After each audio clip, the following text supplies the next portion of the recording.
I think you can see this.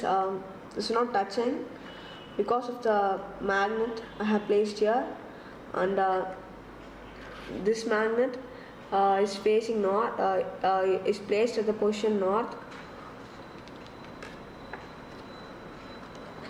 and this is also is placed facing north.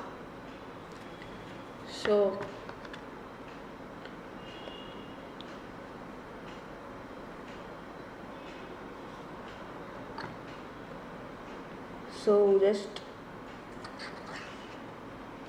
place it.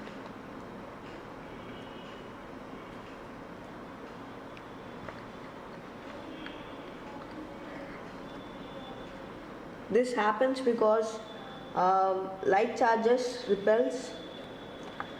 So see, and I have, if you spin it, it will spin for a long time because of less friction. Thank you guys.